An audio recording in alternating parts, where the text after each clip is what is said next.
मंजिल उन्हीं को मिलती है जिनके सपनों में जान होती है। मंजिल उन्हीं को मिलती है जिनके सपनों में जान होती है। पंखों से कुछ नहीं होता, हौसलों से उड़ान होती है, हौसलों से उड़ान होती है। तो दोस्तों, आज हम लोग क्लास 10 के थ्योरम को और आगे बढ़ाते हैं और समझने की कोशिश करते हैं। हमारे पास क्वेश्चन है, दो समरूप त्रिभुज के क्षेत्रफलों का अनुपात संगत भुजाओं के वर्गों के अनुपात के बराबर होता है, इसे प्रूफ करना है। आइए प्रूफ करने के लिए पहले हम क्या करते हैं, तो ट्रायंगल ABC और ट्रायंगल DEF समरूप है। क्या है, ऐसा हम लोग माने हैं। अब हम लोग क्या लिखे, ABC और ट्रायंगल क्या लिए, DEF।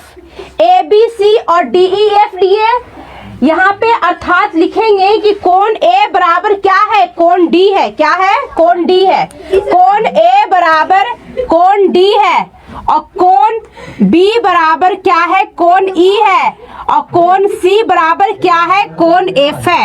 यहाँ पे क्या लिखेंगे, कोण A बराबर कोण D, कोण B बराबर कोण E और कोण C बराबर क्या है, कोण F है। अब तथा AB बटा DE, BC बटा BC बटा EF और AC बटा DF। कोण A बराबर कोण D, कोण B बराबर कोण E और कोण C बराबर कोण F फर्स्ट माने और AB बटा DE, BC बटा EF और AC बटा DF को सेकंड माने। हमें सिद्ध क्या करना है, तो हमें सिद्ध करना है ट्रायंगल ABC का क्षेत्रफल बटे ट्रायंगल DEF का क्षेत्रफल बराबर होगा BC का स्क्वायर बटे EF का स्क्वायर, AC का स्क्वायर बटे DF का स्क्वायर और AB का स्क्वायर बटे DE का स्क्वायर। इसे हमें प्रूफ करना है, सिद्ध करना है। अब हम लोग आगे आते हैं, तो रचना कहाँ जाते हैं, रचना में जाते हैं। रचना में हम लोग लिखेंगे कि A से AM लंब तथा D से DN लंब, A से AN लंब और D से DN लंब कहाँ, BC और EF पर खींचे। कहाँ खींचे, BC पर खींचे और EF पर खींचे। उसके बाद हम लोग देखते हैं उत्पत्ति में ट्रायंगल ABC का क्षेत्रफल क्या होगा, तो 1/2 गुने आधार गुने ऊंचाई। आधार मेरा क्या है, BC, ऊंचाई मेरा क्या है, AM, ऊंचाई मेरा क्या है, AM। उसी प्रकार ट्रायंगल DEF क्षेत्रफल क्या होगा, तो बोलेंगे 1/2 गुने आधार, आधार मेरा क्या है, EF और ऊंचाई मेरा क्या है, DN, ऊंचाई मेरा क्या है, DN। अब कहेंगे ट्रायंगल ABC का क्षेत्रफल बटे ट्रायंगल DEF का क्षेत्रफल 1/2 गुने आधार गुने ऊंचाई, नीचे में वही करेंगे 1/2 गुने आधार गुने ऊंचाई। अब ये इससे ये कट गया तो BC गुने AM बटा EF गुने DN आया, इसको थर्ड मान लेंगे। अब हम लोग आगे चलेंगे ट्रायंगल ABM तथा ट्रायंगल DEN में। ट्रायंगल A यहाँ है, B यहाँ है, M यहाँ है, इस ट्रायंगल में चलेंगे और ट्रायंगल चलेंगे DEN। तो DEN में क्या होगा, D यहाँ है, E यहाँ है, N यहाँ है, इसमें चलेंगे। तो इसमें और इसमें चलेंगे तो हम लोग क्या देखते हैं कि कोण B बराबर क्या है, कोण E है, कोण B बराबर क्या है, कोण E है। और फर्स्ट से, कहां से ये है, फर्स्ट से है कि कोण B बराबर क्या है, कोण E और कोण M बराबर कोण N, चूंकि समकोण है। क्या है, समकोण है। ये लंब डाले तो क्या हो गया, समकोण हो गया। क्या हो गया, समकोण। समकोण है इसलिए ये क्या हो गया, कोण M बराबर क्या हो गया, कोण N हो गया। ट्रायंगल ABM तथा ट्रायंगल DEN क्या हो गए, समकोणिक हो गए। ABM और DEN क्या हो गए, ट्रायंगल समकोणिक हो गए। ठीक है। तो अतः हम कहेंगे कि एंगल क्या था, ये एंगल था, ये भी एंगल, बोलेंगे एंगल एंगल एंगल, यानी कोण कोण कोण के हिसाब से ये त्रिभुज क्या हो गए, समरूप हो गए। क्या हो गए, सिर्फ त्रिभुज समरूप हो गए। ABM और DEN क्या हो गए, समरूप हो गए।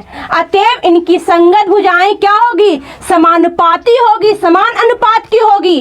किसकी किसकी, तो इस ट्रायंगल की और इस ट्रायंगल की जो भुजाएं हैं समान अनुपात की होगी, यानी AM हम लोग लेंगे, अब बटा क्या लेंगे, बोलेंगे DN, AM बटा DN लेंगे, अब बराबर एक साइड लेंगे, साइड क्या AB बटा क्या होगा DE, क्या होगा DE होगा।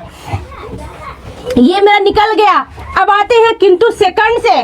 सेकंड मेरा था क्या, सेकंड मेरा था कि AE बटा क्या होगा DE होगा, BC बटा क्या होगा EF होगा, AC बटा क्या होगा DF होगा। तो हम लोग कहेंगे कि चूंकि हमारा AB बटा DE बराबर क्या निकला है, तो बोलेंगे कि AM क्या निकला है, तो AM बटा AB बटा D क्या निकला है, तो बोलेंगे AM बटा DN निकला है। AM बटा क्या है DN। तो चूंकि AB बटा D सब बराबर है, तो इतना बराबर भी क्या होगा, AM बटा क्या होगा DN, क्या होगा DN होगा। अतः हम कहेंगे कि AM बटा DN बराबर क्या होगा, BC बटा EF, क्या होगा BC बटा EF। यह हम मान जो है वो थर्ड में रखने पर, कहाँ रखने पर, थर्ड मेरा है क्या, ये वाला पार्ट। तो BC का BC इतना लिखने के बाद क्या करेंगे हम लोग, BC का BC और AN जब क्या लिखेंगे, बोलेंगे कि हम लोग क्या लिखेंगे, BC क्या लिखेंगे, BC लिखेंगे, और EF का EF, DN के जगह क्या लिखेंगे हम लोग, क्या लिखेंगे, तो DN के जगह क्या लिखेंगे हम लोग, तो बोलेंगे EF, क्या लिखेंगे EF लिखेंगे। BC का स्क्वायर, EF का स्क्वायर। उसी प्रकार चूंकि ये बराबर है और यहाँ पे तो BC का स्क्वायर बटा EF का स्क्वायर हो जाएगा। उसी अगला मान में रखेंगे तो क्या होगा, AC का स्क्वायर बटा DF का स्क्वायर हो जाएगा, और AB का स्क्वायर बटा क्या होगा, DE का स्क्वायर होगा। सबका वैल्यू एक दूसरे में पुट करने पर शॉर्टकट ये है कि अगर क्योंकि ये तीनों भुजाएं क्या है, समानुपातिक है, क्या है समानुपातिक है, और इतना के बराबर क्या आया है, तो बोलेंगे AM बटा क्या आया है DN आया है, क्या आया है DN आया है। सबका मान को रखने पर क्या होगा, तो BC का स्क्वायर बटा EF का स्क्वायर, AC का स्क्वायर बटा DF का स्क्वायर, और AB का स्क्वायर बटा क्या होगा DE का स्क्वायर होगा। इस तरीका से हम कह सकते हैं कि दो समरूप त्रिभुज, कोई भी दो समरूप त्रिभुज है, इनके क्षेत्रफलों का जो अनुपात होगा वो क्या होगा, उनकी संगत भुजाओं के अनुपात के बराबर होगा। और ये स्टेप पर कॉम्पिटिटिव में भी क्वेश्चन भरदम पूछता है, आप उलट के देख लीजिएगा PYQ। तो इसलिए हमारे सीरीज से जुड़ना ना भूलिएगा। यहाँ पे हम बेसिक टू एडवांस लेके चलेंगे और कंपटीशन का भी और बोर्ड एग्जाम का भी दोनों की तैयारी भरपूर कराएंगे। इसलिए हमारे चैनल को लाइक करना, सब्सक्राइब करना और शेयर करना ना भूलें। जय हिंद, जय भारत।